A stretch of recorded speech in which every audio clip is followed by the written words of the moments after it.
Hey book lovers, Kaylee here, and welcome back to the Enchanted Library. Today I'm going to be talking to you about a year-long reading challenge that I am participating in for 2021. Now, I have been fairly active the last couple of months over on Bookstagram, and there is someone on there who is hosting this challenge, so I will link her information down below.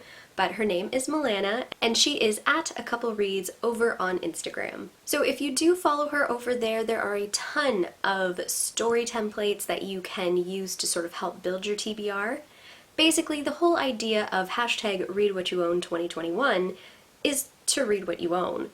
So I know that there are a lot of people who have a ton of books on their physical TBR shelf, and that is why Milana decided to do this. Upon counting the number of books that I have unread on my shelves at the time that I first signed up for this challenge, I believe I was at about 44.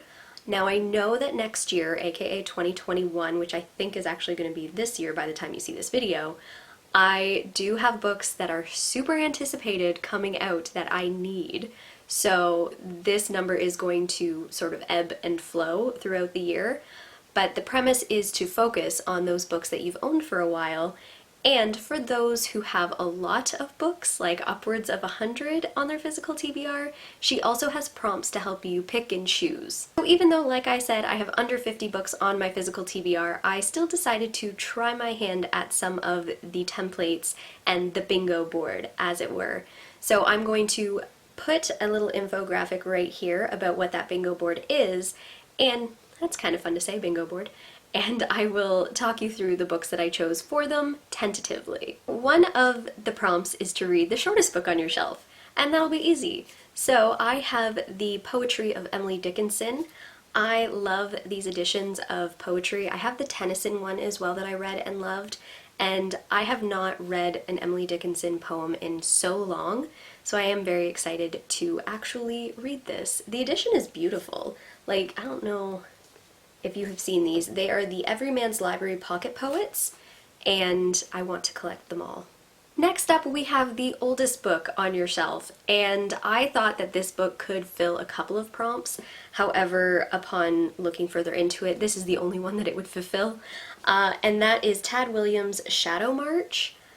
I don't even remember when I bought this book. I am pretty sure I purchased it 6 years ago, 7 years ago, and it's just been sitting there staring at me. It is a fantasy book.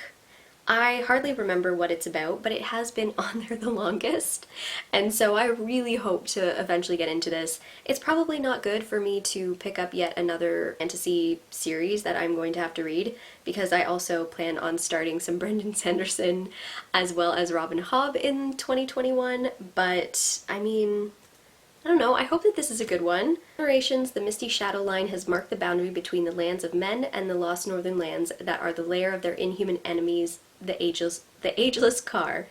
But now the boundary line is moving outward, threatening to engulf the northernmost land in which humans still live, the kingdom of Southmarch. This is the first time that I have read this synopsis in, since I got this book. For centuries, the Eden family has ruled in ancient forbidding Southmarch Castle, guarding the border against the Car's return. But now this powerful royal line has been dealt a devastating blow. The monarch, King Olin, is being held captive in a distant land, and it falls to his inexperienced heirs to lead their people in a time of growing danger and dread. Okay, yeah, I hope I like this. Since that book was so long, I thought that it would also work for the prompt of the longest book on your shelf, but alas, that is not true. Voyager by Diana Gavaldon is still on my list. I had started this book. I thought that I finished it, but I think I was getting it confused with, the show. So I actually need to pick this up and reread it from the start. So yeah, this is the longest book that I own. It's over 1,000 pages. I think Shadow March was 777 or something like that. So this is the third book in the Outlander series. I love Outlander. The first two books were wonderful. I've been apparently putting this one off, even though I thought that I had read it, but I'm excited to see what happens with everybody. Even though I kind of already know, I still love Diana Gabaldon's writing and can't wait to read this one. I'm forcing myself to do it because I could probably have put this off a little longer, but I do want to actually get through the entire series, which is actually part of my goals for 2021, which is going to be another video, so stay tuned for that. Next up, we have a romance or a contemporary. And romance is a newer genre for me in terms of like historical romance. Contemporary, I hardly ever read. I did start reading more of it in 2020, but it's been a while since I was actually able to read a contemporary before this year. That being said though, I did really get into the Virgin River series. So I have the third book, Whispering Rock by Robin Carr, and I do plan on reading this one as my contemporary prompt. So I can't say too much about this because it is the third book in a series, so I don't want to give spoilers, but this essentially follows the town of Virgin River. We are introduced to a ton of the locals and a ton of characters in book one who continue to be like prevalent in the stories as the stories progress. You just keep getting added characters. But Robin Carr so far has really been able to give each character their due where you don't feel totally inundated, but also when you go to the next book, she doesn't forget about the main characters of the previous book. So I am excited to continue with this series. There are 21 books in this series. I am daunted by that, but also there is a light at the end of the tunnel because the most recent book that came out has a main character named Kaylee, spelt the same way as me, which is rare, and she goes to Virgin River on a writing retreat, and she apparently meets a dog trainer, and I want that to be everything in my life. So I am eagerly making my way through this series. This one in particular follows a police officer and the sister of like the main character in book one, Jack, if you have heard of him at all. And I am excited to see where their story goes because both of these characters are very interesting and I feel like they could be a good fit. So yeah. The next prompt that I'm going to cover is historical fiction, which honestly, I have so much historical fiction. However, what has prompted me to choose this one is that I'm actually going to be doing it as a buddy read with a fellow bookstagrammer, and she is now on YouTube as well. She is actually BiblioVirgoBrews over on Instagram, but on YouTube she's BiblioVirgo.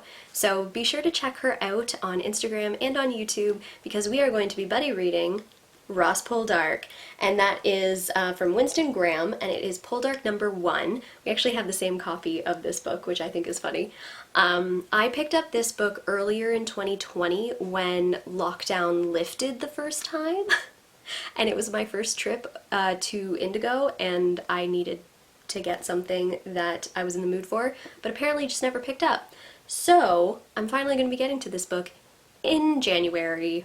We are going to be buddy reading it. Sorry, this is my first like official buddy read, so I am nervous because we have a schedule of how many pages to read each week. There's about 3 or 4 of us now that are participating, and I think I might even do a reading vlog talking about my thoughts as I go through this book. But basically it takes place in Cornwall from 1783 to 87, and you have someone coming back from a war. He returns to his homeland and his family, and the joyous homecoming that he anticipated is not to be seen. So there is a lot that is going into this series, and I'm excited to start it. I've not seen the show, but I've heard good things, so hopefully I really like this one. Okay, my card filled up, so hopefully this is somewhat similar to what you were just watching. Apologies if it's not. So this next book could also cover a couple of different prompts like contemporary or romance or general fiction, but it is Head Over Heels, and that is by Hannah Orenstein. Never heard of this author. I haven't really seen many people talk about this book, but I was reading synopsis on Indigo's website and got really intrigued, so I figured I would give this one a try. It basically follows a training Olympics gymnastics team where something not so great happens, and it ends up really turning this girl, this gymnast, off from it until she ends up meeting up with another trainer, and there's like a romance in there, but also she's not sure if this scandal from her past is going to affect things, so I'm interested. It's the next book that I have. The prompt is influenced by Bookstagram. I'm going to expand that a little bit because yes, this is a bit influenced by Bookstagram, but more so BookTube, because I had seen this book talked about so much when I first started my channel, and I hopped on the bandwagon and I got it, but I never read it, particularly because I'm not really a fan of YA contemporary, and this is kind of like a YA contemporary with a bit of sci-fi, I guess. But that is They Both Die at the End by Adam Silvera. I have never read an Adam Silvera book, and apparently this one is going to rip my heart out, and I've been putting it off. So I think that this challenge is going to help me push through and finally read it and see what all of the hype is about. Next up, the prompt is science fiction. Now, I'm not too keen on sci-fi, I will admit, but I love steampunk. So I do have a book that has been sitting on my shelves for a while that is steampunk, and because it's so hard to find a good book in that subgenre, or like one that does steampunk well, I've been putting this one off, but I am finally going to get to it this year. Hold me to that. That is Prudence by Gail Carriger. And this book is the first in a series, and I don't know, I feel like this could be a hit or a miss, and I keep putting it off, like I said. So I need to get into this, and I just need to push through and do it. I don't even remember what it's about really anymore. Introducing the Custard Protocol series, in which Alexia Macon's daughter Prudence travels to India for Queen, country, and the perfect pot of tea. That's probably what initially drew me to this book. Probably. When Prudence is bequeathed an unexpected dirigible, okay, keywords, she does what any sensible female under similar circumstances would do. She christens the spotted custard and floats off to India. Soon she stumbles upon a plot involving local dissidents, a kidnapped brigadier's wife, and some awfully familiar Scottish werewolves. Ooh, guys, oof. Alright, we're gonna see how this goes. Faced with dire crisis, Rue must rely on her good breeding and her metanatural abilities to get to the bottom of it. Okay. This has me worried now. Werewolves. I'm not a fan of werewolves. This will be interesting. Next up, this one could also go under the YA section or fantasy section, but I ended up getting this book from my Bookstagram Secret Santa, which a couple of reads also hosted a Secret Santa this year, which was so much fun. But they ended up getting me Soul Swift by Megan Bannon. Now, if you have remembered this channel from the past, I read a book, her debut book, called The Bird and the Blade, and I am obsessed with that book. That book is amazing. That book took me on a ride, it ripped my heart out and stomped on it, and I loved it. So Soul Swift also is a beautiful cover. This one follows a girl named Galia? I don't quite know. I'm gonna pronounce it however I want in my head when I'm reading it though. She's a vessel, a girl who channels the word of the one true God through song. Cloistered with other vessels of her faith, she believes, as Ovenists do, that a saint imprisoned Alath, the great demon, centuries ago, saving humanity from earthly temptation. When Galia stumbles into a deadly cover-up by the Ovenist military, she reluctantly teams up with Tavik, an enemy soldier, to survive. Tavik believes that Earth is actually a mother goddess who must be set free, but while he succeeds in opening her prison, he inadvertently turns Galia into Elith's unwilling human vessel. So, we have a main character who has a different faith from the hopefully love interest's faith. They get thrust together and chaos ensues, and I am so excited. I loved how in The Bird and the Blade, Megan Bannon was able to bring these two characters together and take them on a journey, and I cannot wait for her to do that again with this one. I have no idea what's going to happen. I am just very excited to read it. Are we surprised that I have another historical fiction on here? No? Okay, good. Because another historical fiction that I could do is Brook by Julian Donaldson. This one is another one that I heard from Reagan back on Peru's project, her channel. I also heard about this from, Chandler on her channel, and they both seem to really love this book. It is the only book so far that I will have read from the proper romance title, and I'm not really sure what that entails. I think it just means it's like wholesome historical fiction romance, and I'm all for that.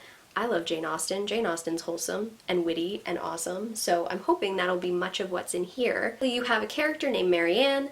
She wants to escape from Bath and all of these attentions from an unwanted suitor, so an invitation arrives where she can join her twin sister Cecily to basically check out the country estate, so she jumps at the chance. Thinking she'll be able to relax and enjoy her beloved English countryside while her sister snags the handsome heir of Edenbrook, Marianne finds that even the best laid plans can go awry. So, I feel like there's going to be a bit of twin swapping, like mistaken identity, but the twins were in on it, and English countryside, and, you know, an heir. It all sounds wonderful. Alright, another potential sci-fi, and this is the last book in this list, so we'll see how things go throughout the year. But I have A Map of Time, and that's by Felix J. Palma. I don't know if it's Felix or Felix, but there is like an accent grave on there, so we'll see. I have the first two books in this series. I felt like if I started this one, I was going to become obsessed and need the next one right away, so I have both of these books. There are more, but I have the first two. So I would say that this one is kind of like a sci-fi historical kind of fiction situation set in Victorian London with characters real and imagined. The Map of Time is a page-turner that boasts a triple play of intertwined plots in which skeptical H.G. Wells is called upon to investigate purported incidents of time travel and to save lives and literary classics including Dracula and the Time Machine from being wiped from existence. I mean, buzzwords abound in there.